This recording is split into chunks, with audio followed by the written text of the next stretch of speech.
I think the first thing I wanted to say, or I was thinking about, so there's a lot of time spent, and it's been interesting with the different women who are speaking, how many of us have said 2 days ago, oh, I finally know what I'm going to talk about. And then last night, just in being able to see the video, I don't know if you caught it, but when I was 5, I was playing Barbies. No shame. I actually have had shame about that before. I want to give a little shout out to my mom because she is a fierce, protective, nurturing woman. And it's because of her and my dad a lot that I was able to be playing Barbies when I was 5. So I just want to put that out there. My first question for you this morning, which I think is like underneath anything that has to do with obedience, is who do you go to ask the question whether you're lovable? Who do you go to ask, am I worthy? Who do you go to find out if you're beautiful, if you're valuable, if you're worth fighting for? Do you go to your husband? Do you go to your mom? Do you go to the guy asking for your number? Or the guy asking for your friend's number? Or I know there's at least one lady in here who loves their cat as much as I do.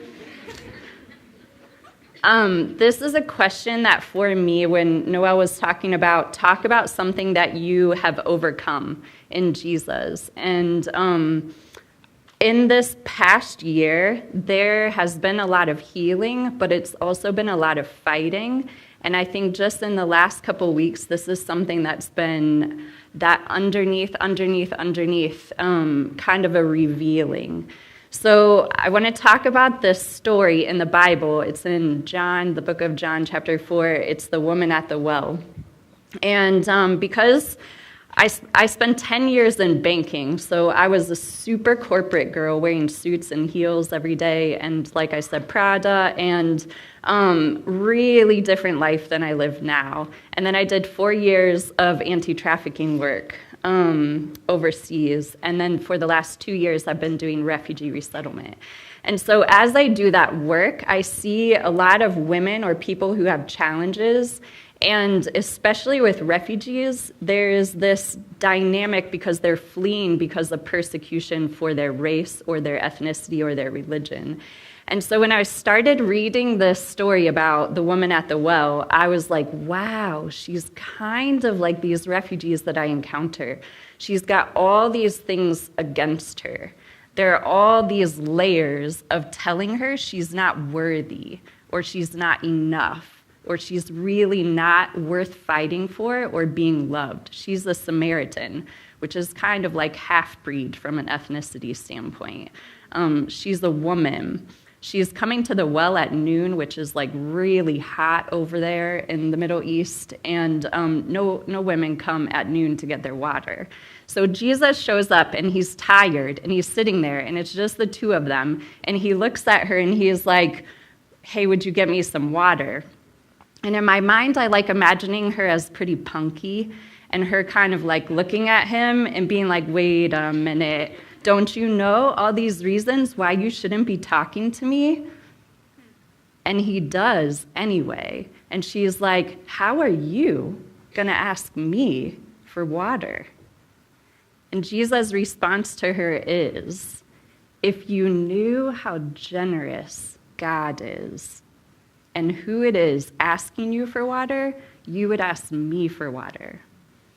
And she is like, I love this because she is really practical. Well, how are you going to get me some water? You don't even have a bucket. And this well's pretty deep, dude. So Jesus says to her, the water I would give you means you would never have to be thirsty again. And so I like, in this verse too, I like to imagine her as punky. All right, give me some of that water, because I don't want to keep on coming back to this well. And this is what Jesus does, and this is why I like him so much. He says, go get your husband. And in that question, what I see Jesus doing is he goes straight to her deepest identity wound. And he goes for the jugular. There's this verse in Romans in the Message version where it says God goes for the jugular when he goes for sin. He doesn't waste any time. He goes straight to your deepest questions. And so as she responds to him and is like, well, I don't have a husband. And he's like, yeah, because you've had 5. So as I'm reading the notes and the references, it says, so the Jews are more strict. They look down on the Samaritans because they don't really follow the law really strictly. So in the Samaritan world, if you've been divorced twice, it's okay, you can still hang around us. If you're on your 3rd one, you really don't belong anywhere. And she's had 5. So I can't imagine 5 because I had 1 and it about killed me. So she's had 5 husbands, and now the person she's with isn't her husband. And what I see in that, in the work that I did, especially with anti-trafficking, is, man, what's she looking for? She is looking for some love. And Jesus says to her, if you knew how generous God is, you would ask me that question.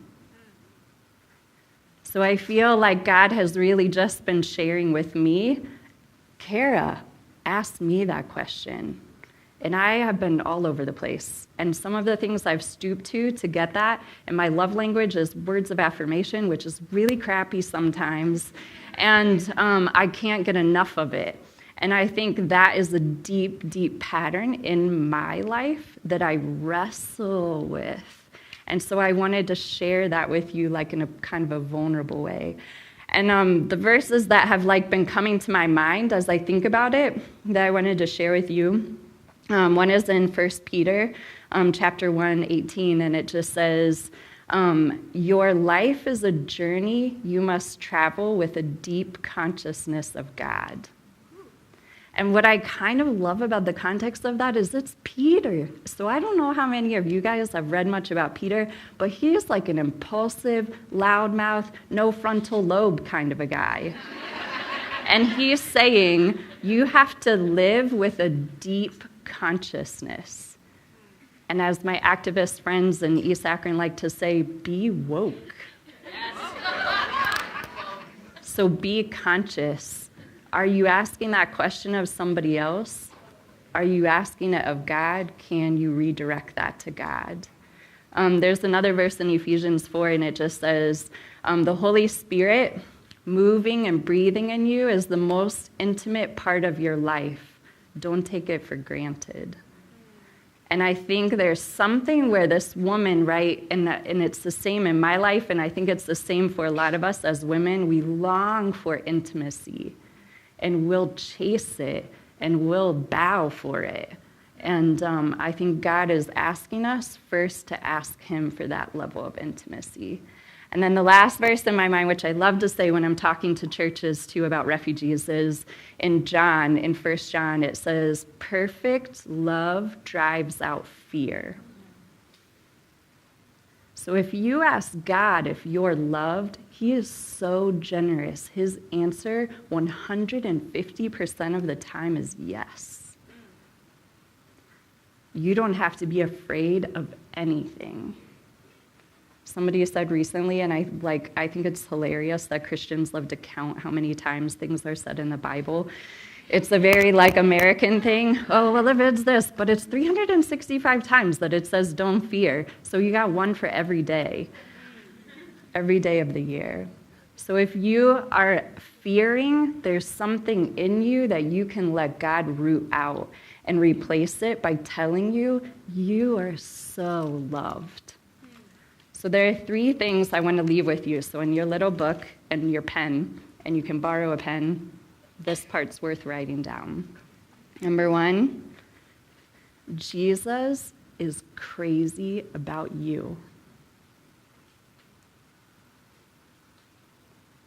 Number 2, Jesus is crazy about you. And lastly, Jesus is crazy about you.